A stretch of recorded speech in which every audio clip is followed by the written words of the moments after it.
Ja, herzlich willkommen. Heute lernen wir Paloma Blanca. Bevor wir das Stück lernen, spielen wir es einmal komplett durch.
So, wie du gesehen hast, beginnt das Stück auf Zug und mit einem Griff auf der dritten Reihe.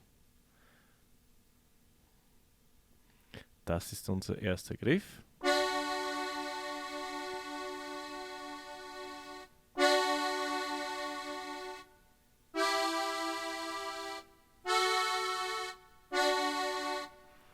So, der Auftakt, diese zwei Griffe.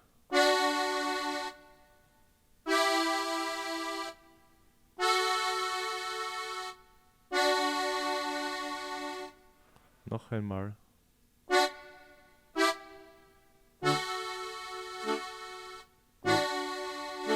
Druck.